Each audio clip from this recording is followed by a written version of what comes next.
Les cafés Valtteri présentent...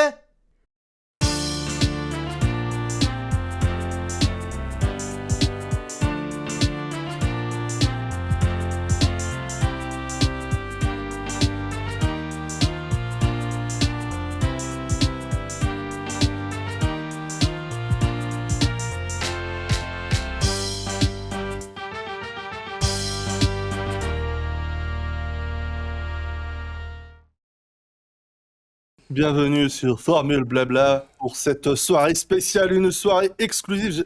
J'aurais presque pu prendre mon micro pour faire Philippe Risoli, tu vois. Une soirée où ils seront trois à s'affronter, une soirée où à la fin il en restera trois aussi. Mais bon, on va... Attends. S'ils sont trois, voilà. Maintenant ils sont trois. C'est très difficile de commencer comme ça. C'est très reviens. Ah, d'accord. Ok, attends. Voilà. Pour une soirée exceptionnelle avec des gens exceptionnels. Déjà, il y a moi. Et puis, il y a les autres aussi qu'on va présenter. On va faire un petit tour de table puisque nous avons la joie, l'honneur et le privilège de recevoir une personne qu'on ne voit pratiquement dans les lives chez Formule Blabla. C'est notre très cher monsieur Zou Gazou at Paddock Inside. Bonsoir très cher Gazou. Et bien le bonsoir également à votre ouvrage. On va faire la pub et tout. Max Verstappen, La rage de vaincre chez les éditions City. Monsieur. Mais bonsoir à tous, bonsoir au chat, bonsoir à vous. Ravi d'être là dans ce week-end Pascal. Je sais toujours pas qui est Pascal. Ouais, c'est ce que j'allais dire, c'est qui Pascal. Nous recevons également monsieur Emmanuel Touzeau. Bonsoir Emmanuel et bienvenue également aux 100 choses que tout fan de Formule 1 doit savoir avant de mourir. Si vous avez l'intention de mourir, vous allez vraiment avoir envie de rester pour connaître ces 100 choses. Ces 100 choses. Bonsoir Manu.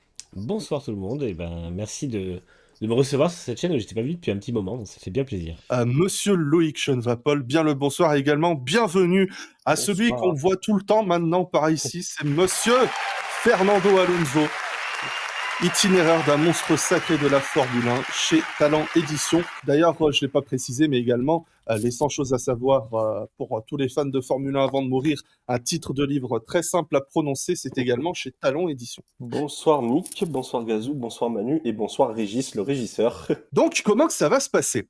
J'ai demandé à chacun de nos trois beaux invités de nous préparer des questions. 7 questions propres à la thématique de leur ouvrage. Le premier quiz portera sur Maximus Verstappenicius. Les questions ont été préparées par monsieur Incide, juste ici à ma droite, gauche, je sais pas. À quel âge Max fait ses débuts premier tour de roue en karting? 5 ans et demi, 4 ans et demi, 7 ans et demi ou 6 ans 3 quarts? Assez technique, fallait avoir lu le bouquin avant de venir, Loïc. Hein. Ouais, mais je l'ai pas reçu, donc il y a un problème. À régler des comptes. Il a commencé à 4 ans et demi. Ce qui est un record de précocité, hein, si j'ai bien compris ce que tu m'as dit, Gazou. Généralement, ce genre de record, c'est pas glorieux, tu vois, mais bon, dans son cas, ça l'est. Bravo. Merci. Ah, mais si t'es content... il est en forme, notre Tony. Hein. Oui, non, là, c'est... Un peu trop, ouais, un peu trop. On va voir à quel point vous êtes calés, parce que la prochaine, elle est technique aussi. Qui a autorisé Max à débuter le karting aussi jeune? Est-ce que c'était son papa, son manager, sa maman ou le gérant du circuit de Genk, si je le prononce bien? Tic-tac, tic-tac, tic-tac. Voilà, j'avoue, j'ai voulu troller. Je m'en fous. Je confirme qu'il y a eu du troll. Ah bah, j'ai mis pour le fun le gérant du circuit de Genk. J'aimais bien la réponse. Et pourquoi tu penses que c'est du troll? Bah parce que je sais que c'est du troll. Alors je sais plus si de qui, de la maman ou du papa ou même du manager l'a décidé, mais en tout cas c'est certainement pas. Il faut bien l'autorisation du gérant du circuit, hein, si c'est autorisé qu'à partir de 6 ans. Oui, mais bon. C'est ce que je pensais. Automatiquement. Et Gazou, la réponse c'est. Faut que tu finisses la phrase, Gazou. Oui, tout à fait. Non, mais je savais pas si je pouvais reveal la réponse. Non, c'est sa maman.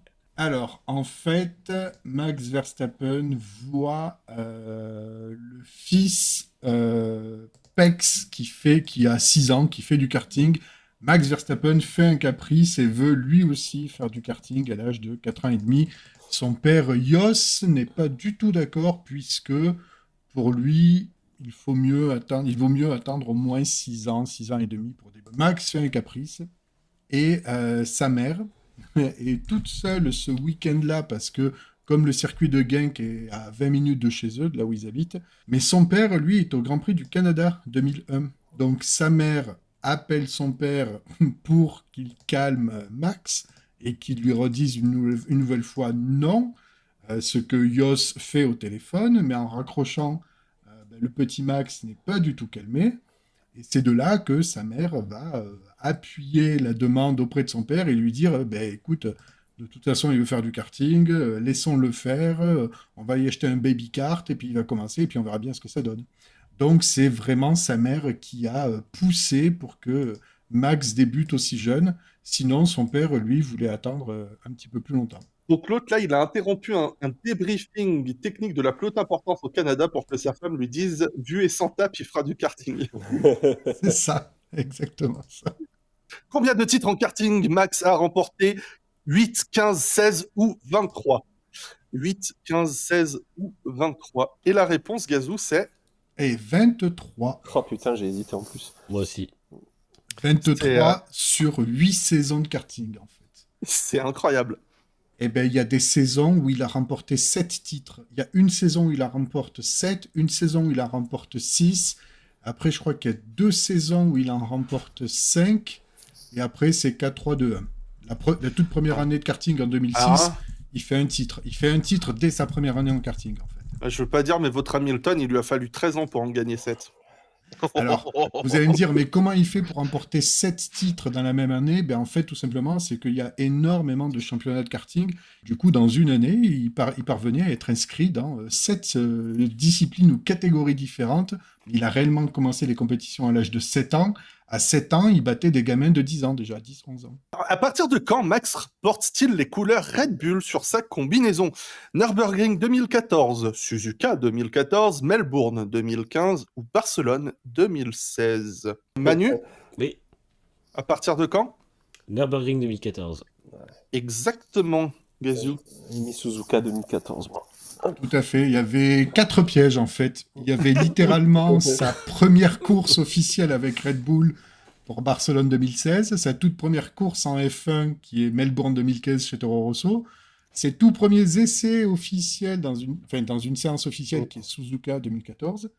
Mais il y a quand même la première course qu'il dispute avec les logos Red Bull quand il intègre la Red Bull Junior Team en F3, quand il est encore en F3, donc milieu de saison F3, il intègre l'Académie Red Bull et donc il a les logos sur sa combinaison. Dans sa fratrie, Verstappen a 2 frères, une sœur, 2 sœurs, ou un sœur, 2 demi-sœurs et une demi-frère. Excuse-moi, les articles...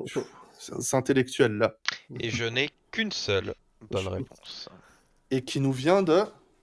Gazou, à mon avis. Hein. D'accord. Alors, Gazou, parce que là, honnêtement, là, les questions voici, je te les laisse. Hein. Alors, l'air de rien, on sait tous qu'il a au moins, au minimum, une sœur. La fille de Sophie Marie Kumpen, la première femme de Jos Verstappen. Mais il a été marié encore 2 autres fois derrière, avec 2 autres femmes, avec qui il a eu aussi des enfants. Donc, sa deuxième femme, il a eu une fille, et de sa troisième femme, il a eu une fille et un garçon. Je peux me permettre, il va y avoir un 4e avec l'ex-secrétaire d'Horner, mais ça, c'est une exclusivité balancée. Merci pour les infos exclusives, Loïc. Pour sa première course en F1, Max a abandonné alors qu'il était 6e, 5e, 8e, 10e. Ah purée, j'ai fermé l'onglet avec la question. J'ai failli faire un bug, moi aussi. Reprends le lien. Eh ben, il était en 8e place. Voilà, au moment où il a commencé à perdre de la puissance moteur et à abandonner. Et je me rappelle qu'après sa course, en interview, on avait l'impression qu'il allait taper le panel de journalistes. Son père, déjà, a fait arracher son casque de rage. Et cette année-là, quel autre rookie marque son tout premier point pour son premier Grand Prix? Carlos Sainz. Carlos Sainz, ouais. Dernière question, donc. Non, il y en a encore une Quelle après. sanction a eu Max en bousculant Esteban Ocon dans le garage FIA au Brésil en 2018? 10 places sur la grille du prochain Grand Prix, une course de suspension, 2 jours de travail d'intérêt général en Formule E ou 20 secondes ajoutées à son temps de course. Et je n'ai que des bonnes réponses. Oui, parce que je me dis quand même, quand il y a de telles absurdités, il est naturel que ce soit la plus absurde qui soit vraie. Enfin, absurde, non, mais j'ai pensé important de préciser que c'était 2 jours de travail d'intérêt général en Formule I. Ah, il y a match avec les 10 places sur la grille, quand même. Tu sais, aujourd'hui, on pénalise des pilotes parce que celui qui est derrière, il a glissé parce que l'autre a freiné trop tôt. Donc, ça a été 2 jours de travail d'intérêt général pour faire amende auprès de la FIA pour avoir donné mauvaise image. Éventuellement, j'ai une question bonus à proposer. Quel moteur n'a-t-il jamais eu dans une monoplace dans un championnat? Est-ce qu'il n'a jamais eu de moteur Ferrari, de moteur Mercedes, Volkswagen ou Fiat?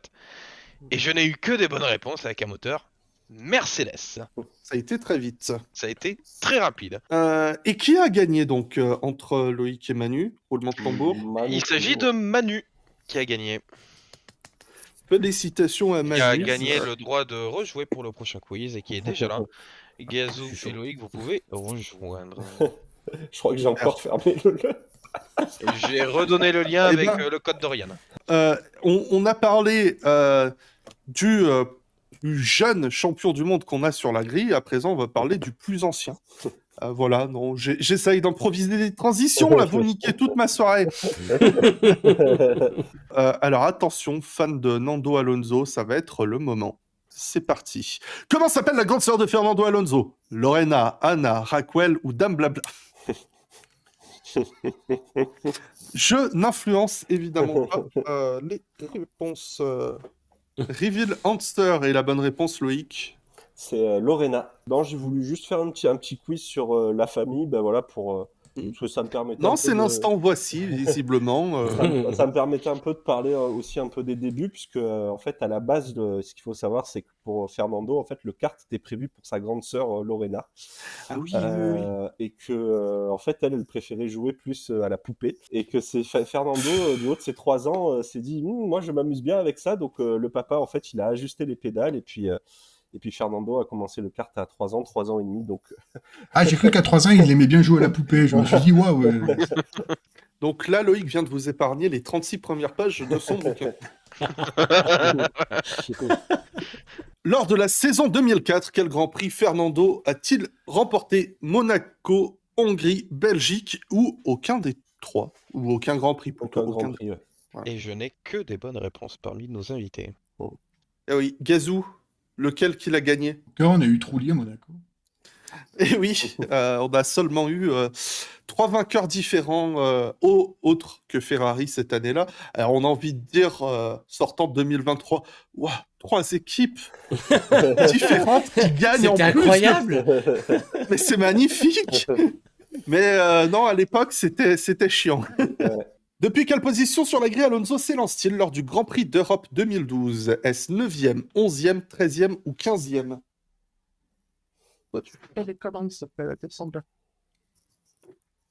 Arrête avec tes conneries, Cacahuète, tu me fais peur. C'était de la 11e position. Je persuadé qu'il partait 10e, je le voyais pas en proposition, donc j'ai mis 9.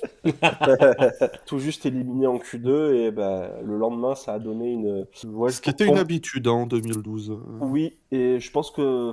Franchement, quand je fais les comptes, pour moi, c'est sa plus belle, vraiment. 2000... combien de fois Alonso a-t-il participé aux 500 miles d'Indianapolis? 1, 2, 3 ou 4 fois? Formulation est peut-être piégeuse. Non, ça va. Ah, peut-être qu'elle est piégeuse. Mais peut-être qu'elle ne l'est pas non plus. Hein. Ça, je sais pas. Je suis parti sur la logique. J'ai hésité à faire la précision, mais je me suis dit, bon, je pense quand même que la formulation va quand même... Alors, Gazou. C'était 2. Et pourquoi ce serait piégeur? Bah, parce qu'on pourrait tenter de dire 3, mais il a échoué à se qualifier, donc il n'a pas participé. La deuxième option la plus votée étant une fois, parce qu'il n'y a qu'une seule de ces 2 fois qui vaut vraiment la peine d'être vue. Enfin, jusqu'à un certain nombre de miles. C'est qu'en fait, 2019, du coup, il y avait. Alors, je parle sous le contrôle de Manu, qui est le spécialiste, et de Gazou aussi. Mais en fait, quand McLaren se présente en 2019, il n'y a plus le partenariat avec Andretti. Donc, ça fait que ça donne quelque chose d'assez catastrophique. Enfin, ils sont clairement pas prêts, quoi. Ah non, ça. Et du coup, bah, voilà, il n'arrive même pas à se qualifier et il n'y participe même pas. Et quand on le voit quitter. Quand on le voit quitter le circuit sur sa petite voiturette de golf, ça, il a vraiment la tête du mauvais Fernando. Et en 2020, donc du coup, en fait, je crois que c'est parce qu'il y a 33 pilotes, il me semble, de mémoire qui sont. Enfin, il n'y a pas les qualifications parce qu'ils sont tous ils sont tous directement en fait qualifiés Ouais. pour les 500 miles. Il n'y a pas le bum day, mais de toute façon, il C'est était ça. au niveau place sur la grille, il était quand même nettement mieux déjà. Ouais, il était quand même mieux. Bon, plus vers la fin, mais quand même mieux. Oui. Mais et en 2020, moi, il y a juste une phrase qui m'avait fait rire, c'est que bon, il y avait le Covid, donc c'était un contexte assez particulier, mais Fernando, il disait bon, bah c'est bien parce qu'au moins j'aurais pas une dizaine de téléphones qui me filment quand je suis en train d'aller pisser.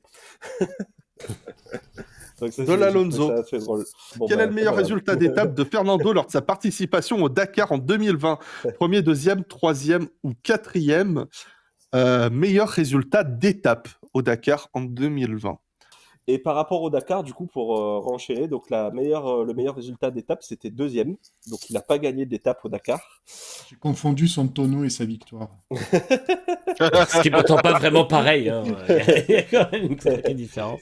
Il n'a pas gagné d'étape. Son meilleur résultat, c'était deuxième, mais il a terminé 13e au final du Dakar. Moi, j'ai eu la chance, quand je suis parti au Rallye des Gazelles, d'avoir des caméramans, enfin des monteurs vidéo qui ont fait plusieurs fois le Dakar, donc ils ont l'habitude de couvrir ce rallye raid. Et ils me disaient, bah, franchement, bon, ils étaient toujours impressionnés par Sainz, par Nasser, par vraiment tous ces pilotes. Ils avaient été impressionnés par Loeb, quand vraiment bah voilà, le côté performant de Loeb, surtout l'année où il a commencé à enchaîner ses victoires d'étape. Mais ils m'ont dit, franchement, celui qui nous a le plus mis sur les fesses, c'est Fernando Alonso. Parce que le mec, en fait, instantanément, il a compris ce que c'était le Dakar. Le gars vient des circuits, mais on a l'impression qu'en fait, dès la première étape, il a compris ce que c'était une course de rallye raid. Et l'impression qui se dégageait, c'était, voilà, peut vraiment jouer les premiers rôles. Alors c'est vrai que son tonneau l'a empêché de faire mieux que 13e. Mais honnêtement, quand on reprend le rythme, je pense qu'il pouvait légitimement viser un top 5. Quoi. Avant le Grand Prix du Canada 2022, à quand remontait la dernière première ligne d'Alonso en F1? Et c'était 2012, 13, 14 ou 15? Est-ce que tu te souviens, Gazou? Ah, Ah pardon, vas-y, Manu. J'ai dit 2013, mais du coup, ça va être 2014. Je ne savais pas qu'il avait fait une en 2014, mais ça va être le cas. 12 Là, c'était 2012. Ah, c'est 2012. 2012, mais je sais plus. 10 ans. C'était sa Pas pole l'Allemagne. position, la pole position à Allemagne. Hockenheim. Ah ouais, ok. Ah ouais, là. Ouais. De qui Fernando Alonso parle-t-il quand il dit « Pour moi, c'est un père, un frère, un ami » Est-ce Bernie Ecclestone, Flavio Briatore, Ron Dennis ou Jean Todt? Il était bien question de Ron Dennis. Ah non, Flavio Briatore. Oui, pour voilà, souligner le fait que Flavio a forcément joué un très grand rôle dans la carrière de Fernando. Et c'est aussi, alors c'est pas pour réhabiliter Flavio Briatore, parce qu'évidemment qu'il a fait des choses inacceptables, que c'est quand même un sacré personnage de la Formule 1, mais même si ce type a été plusieurs fois pointé du doigt à de justes raisons, ça n'empêche pas que quand même, comme Fernando le dit très bien, c'est quelqu'un en fait qui exagère, qui a toujours tendance à exagérer, mais qui sait aussi avoir grand cœur avec ses proches, et il a vraiment été d'un soutien assez inconditionnel envers Fernando, même dans les moments de doute au niveau de sa carrière, même pendant sa pause de la F1. La personne qui a gagné le quiz entre Manu et Gazou, et ben c'est tout simplement Manu avec 4166 points et Gazou uniquement avec 3022 points.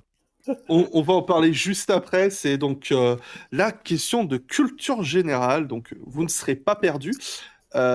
Tu nous as déjà préparé donc la version pour nos invités, Tony. Tout est prêt à ton signal. Ah, c'est parti, les enfants. Qui a eu un accident en franchissant la ligne du Grand Prix d'Autriche en vainqueur? Est-ce que c'était Yuji Ide, Vittorio Brambilla, Nigel Mansell ou Pastor Maldonado? Question très technique, Manu. Et je n'ai eu Fort, que des bonnes réponses. Eh oui, alors, Loïc? Moi, j'ai fait par déduction. D'accord. J'ai l'année, si vous voulez. 1975, avec ce que je suis un peu en train de dépoussiérer avant de la montrer, la March 751. D'ailleurs, là, là c'est un modèle avant la ligne d'arrivée. C'est ça. Oui, c'est c'est la pré-Grand Prix, version ça. avant. Ouais. Allez, question suivante. Combien de voitures sont impliquées dans le carambolage de Spa 1998? Est-ce que c'est 9? Est-ce que c'est 11? Est-ce que c'est 13? Ou est-ce que c'est 15? Alors, Ah, les j'hésite entre quelques deux. connaisseurs se rappelleront que c'est naturellement ce Grand Prix que Michael Schumacher a gagné sur 3 roues. Pour répondre, Pour ceux qui ont la ref, hein, voilà. Je me rappelle quand j'étais petit, j'y croyais vraiment en plus. Ah Parce ouais. que tu avais les commentateurs TF1 Pierre Van Villiers qui te disaient c'est possible. est-ce qu'on peut répondre Yes. beaucoup? Et je n'ai eu que des bonnes réponses à mon niveau. C'était 13, mais j'ai beaucoup hésité avec 15. Ouais, moi aussi. Ouais. J'essayais de calculer. En fait, je calculais. Moi, j'aurais combien il y avait hésité à 12 et 13, perso. Ouais, donc, mais je calculais combien de voitures il y avait sur la grille, en fait. Et je cherchais combien il y avait de rescapés, en fait. J'ai hésité à être très méchant et à marquer 10, 11, 12, 13. Et je me suis dit que c'était un peu abusé. Là, c'est clair que je me serais peut-être planté, là, effectivement. Quels sont les seuls pilotes à avoir mis 2 tours au deuxième lors d'un Grand Prix? Est-ce que c'était Prost et Hamilton, Clark et Hakkinen, Graham Hill et Schumacher, Jackie Stewart et Damon Hill? 2 pilotes dans l'histoire ont mis au moins 2 tours au deuxième d'un Grand Prix. Donc, qui a eu bon, Tony? Je n'ai eu que 2 bonnes réponses à mon niveau et il s'agit de Gazou Gazou. et Manu. Alors, Gazou, est-ce que tu l'avais? C'était Stewart et Hill, ouais. Je l'avais pour Stewart et Hill, j'ai un trou. Damon. Damon Hill, c'est Australie 95. Ah L'espèce de crash fest qui termine devant Panis et Morbidelli. Donc, Ah oui. Oh là là, j'y étais. Bah, je m'en souvenais plus ça non plus. À part Alberto Ascari, qui a plongé Ah. dans le port de Monaco? Luigi Fagioli, Max Jean, Alan Stacey ou Paul Hawkins? J'apprécie beaucoup la référence, je l'ai pris très personnellement. C'est vrai que moi, en le faisant, je me rappelais pas du nom. Je savais que c'était un nom anglais. Au pif, j'ai mis Alan Stacey et j'avais tort, Manu. Oui, c'était Paul Hawkins. Alan Stacey est connu pour autre chose Ah, bon. de particulier, mais non, Paul Hawkins, c'est le deuxième qui a plongé dans le port un peu Ascari. Qui détient le record du nombre de 22 abandons consécutifs? Jean-Denis Deletraz, Narain Kartikeyan, Jean Béra ou Andrea De Cesaris? On a trouvé tout de suite. Et je n'ai que des bonnes réponses. Loïc? Andrea De Cesaris. Eh oui. Qui détient aussi le record d'abandon en Grand Prix, je crois. Quelle équipe a vu ses pilotes s'élancer 22 et 23e pour signer le doublé à Long Beach? Est-ce que c'était Alfa Romeo, Brabham, McLaren ou Ferrari? Gazou? Oh ben, McLaren, il s'est fait plaisir. Bah oui, bien sûr. Est-ce que tu peux nous en dire plus, Gazou? Alors, pas du tout, parce que le Long Beach, là, je l'ai pas. Je crois que c'est 86. 3. 3. La voiture fonctionnait pas du tout en qualif, ils avaient pas de performance et tout, mais le lendemain, c'est celle qui gérait le mieux les pneus. Et ils ont littéralement remonté. Ils ont fait un peu comme Driven, pour ceux qui ont vu le magnifique film sur l'IndyCar, sur le kart. Et ils sont partis du fond de grille, ils sont remontés tous les deux jusqu'au doublé. Ah, ils ont fait le Bourbon. Ah, Watson devant Loda. Combien d'arrêts Max Verstappen a-t-il fait lors de sa victoire à Zandvoort en 2023? Est-ce que c'est 3, 4, 5 ou 6? Et ça aussi, c'est un record dans l'histoire. En fait, il y a un chapitre sur les 5 records un peu absurdes qu'a signé Max Verstappen. Absurde ou improbable. Il en a fait combien du coup à Zandvoort, Max? 6, pardon. 6. Oui. Je me souviens pas qu'il en ait fait autant. 5, j'en ai oublié. Alors, je suis désolé. Je m'étais dit que j'allais essayer de... Je pense que j'ai été un bâtard. Non, enfin pour moi c'est pas une pensée, t'inquiète pas. Et à un moment, c'est le blabla quiz, je dois imposer un standard. L'Ultimate Blabla Challenge qui vous est donc proposé par votre serviteur. Quel est le nom du châssis de la Tyrrell à 6 roues de Jody Scheckter et Patrick Depailler? Est-ce que c'est la T007, la 4T6, la P34 ou la T006B? Manu, C'est la P34. célèbre P34, unique voiture de l'histoire à avoir remporté un Grand Prix en ayant 6 roues. Voilà. Grand Prix de Suède, si je dis pas de bêtises, Utilisé dans 76. Qui a gagné le plus de Grands Prix entre Carlos Reutemann, James Hunt, Felipe Massa et Valtteri Bottas? Tout de suite, c'était la question d'entrée avant. Là, je pense que c'est peut-être un peu bâtard. Gazou, Carlos Reutemann. est-ce que tu sais combien il en a remporté? 20... Non. 23 Non. 12 ou 13, non? 12 Grands Prix, oui, parce qu'on rappelle que le record de victoire sans titre, c'est Sterling Moss à 16. Ah oui, exact. Et majorité de réponses étant Valtteri Bottas. Vous êtes sérieux là? Vous me connaissez si mal que ça? Vous me connaissez si mal que ça? Mais qui êtes-vous? Vous n'êtes pas la communauté blabla. Bien sûr que non. À aucun moment, une réponse qui encense Bottas ne sera bonne. James Hunt, c'était un peu le petit piège, parce que c'est le champion du monde. Et c'est 10 victoires pour James Hunt, 11 pour Massa, 10 pour Bottas et 12 pour Carlos Reutemann. Pour moi, Reutemann en avait 12 et je savais plus si Massa en avait 11 ou 13 et du coup j'ai hésité et j'ai perdu trop de temps. Je confonds parce qu'il Oui. a plus de Oui, points ah oui, que non, de- 10, Ouais, c'est... C'est pas dégueulasse. Est-ce que tu as ajouté la victoire de Singapour 2008 au compteur de Massa? Oui, mais même. va te faire voir. Va te faire voir. Elle est désagréable cette question. c'est un petit Allez, peu- quel Ah, mais avec constructeur l'équipe, n'a jamais gagné le Grand Prix de Monaco entre Maserati, Ligier, Matra et Wolf? Je pense que Loïc, il doit faire la tête de beaucoup de personnes actuellement en lisant ça. Oui, Même clairement. moi, je l'aurais pas. Même moi, je l'aurais pas eu. Voilà, il y a un moment. Je pense Je à préfère Il y, a, attendre. il y a un suspense avec le quiz qui rame, c'est terrible. Oui, en plus, je me suis planté Oh, encore. putain. Ah, je l'ai eu. Alors, qu'est-ce que tu as répondu, Manu? Je n'ai Par qu'une seule déduction. bonne réponse. Matra. Ah putain, j'ai hésité. Parce que Ligier, je savais que Panis avait gagné. Il y avait Wolf, je savais qu'ils avaient gagné une course là-bas. Et après, c'était quoi Maserati? Il me semblait bien que dans les années 50, ils avaient gagné aussi. Donc, Quel circuit n'a jamais accueilli le Grand Prix des États-Unis? Est-ce que c'est Sebring, Watkins Glen, Daytona ou Phoenix? Deux bonnes réponses. Gazou? J'ai dit Daytona, puisqu'on a eu des grands prix à Phoenix, au Glen, et c'était quoi la quatrième? Phoenix. Phoenix. Sebring. Sebring, oui. Quel pays a accueilli le moins d'éditions de Grand Prix de Formule 1 entre Monaco, la Belgique, la Grande-Bretagne et l'Italie? Sachant que ils étaient tous au calendrier en 1950, lorsque la Formule 1 a commencé. Loïc, J'ai dit la Belgique par déduction. et c'est une bonne déduction. j'étais un peu avantagé parce qu'il y a un chapitre de mon bouquin où je parle des circuits et de la longévité, donc je savais. Mais en plus, ce sont les 4 Grands Prix qui ont le plus d'éditions en Formule 1, Tout à fait.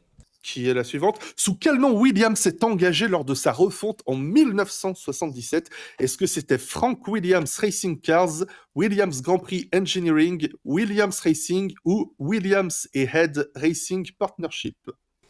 Gazou, Mais je suis trop con. Williams Grand Prix Engineering. Putain, je suis c'est débile. la bonne réponse. Qu'est-ce que t'as dit, Manu? Ben, j'ai dit Frank Williams Racing Cars parce que Oui. j'ai mal lu la question. Moi Comme un aussi. connard, j'ai lu trop Moi vite. aussi. Et oui, c'était le petit piège Mais de oui. bâtard. Mm. Puisque Frank Williams Racing Cars est le nom de la première équipe Williams fondée dans les années Mm. 60, vers 65-66. Avec le logo, l'espèce de logo au chevron qu'ils ont remis cette année sur la voiture en transparence. Ah, j'avais pas fait gaffe. Alonso ainsi que De La Rosa et Sainz, qui est le 4e espagnol à être monté sur un podium en Formule 1? Est-ce que c'est Emilio De Villota, Marc Gené, Adrian Campos ou Alfonso de Portago? Alors ça aussi, hein, c'est question Et je n'ai De qu'une qui- seule bonne réponse. de qui que ça s'agit. Alfonso de Portago. J'ai cru que c'était un nom random que tu avais généré Ouais. par une IA. Alphonse donc, de Portage. C'est ça. Pour vous donner le nom complet de Alfonso de Portago, je la laisse à Manu. Attends, faut que je le retrouve parce que je l'ai Est-ce que c'est plus long que Carlos Sainz? Je connais pas par Ah oui, cœur, non, je les Google. Alors attention, Attends, c'est quoi? Alfonso Antonio Vicente Eduardo Ángel Blas Francisco de Borja Cabeza de Vaca y Leighton Carvalhal y Are Conte de la Mairodam Marquis de Portago. Qu'est-ce que Jim Clark n'a jamais gagné? Est-ce que c'est les Tasman Series, le statut de GOAT de la F1, le Grand Prix de Monaco ou les 500 miles d'Indianapolis? Moi, Et j'irais j'ai eu Elle était con cette aucune- question. En fait, je me suis fait piéger comme un Je connard. n'ai eu que des mauvaises réponses. Comment ça, elle était con, Manu, cette... Parce Enfin. que, en fait, oui, Monaco, j'ai vu un truc qui n'était pas dans sa liste. J'ai des statuts de gauche, j'ai dit, bah ça n'existe pas vraiment. Donc... j'ai raisonné. Mais en fait, en comme ça sachant que aussi, c'était toi, j'aurais dû savoir que c'était autre chose. Ah bah, il y en a eu que 4 qui ont eu la bonne réponse. C'est le Grand Prix de Monaco qu'il n'a jamais gagné. Bah, c'est le GOAT de la F1, Jim Clark. Qu'est-ce qu'il vous faut Bah de oui. plus? Allez, dernière question. Celle-ci a été spécifiquement proposée par quelqu'un que je ne nommerai pas. Combien d'éditions du Grand Prix de France de Formule 1 se sont déroulées sur l'excellentissime Paul Ricard? Est-ce que c'est 17, 16, 18 ou 19? Oh, mais non. Oh bah si. Ah si. Normalement, il y aurait dû avoir 19 éditions du Grand Prix de Formule 1 sur le circuit du Castellet. Cependant, le Covid-19 est passé par là et l'édition 2020 a été annulée. En conséquence, il n'y a eu que 18 éditions du Grand Prix de France de Formule 1 sur l'excellentissime, que dis-je, sur le meilleur circuit du monde, le circuit Paul Ricard. Est notre gagnant parmi les trois, cher Régis?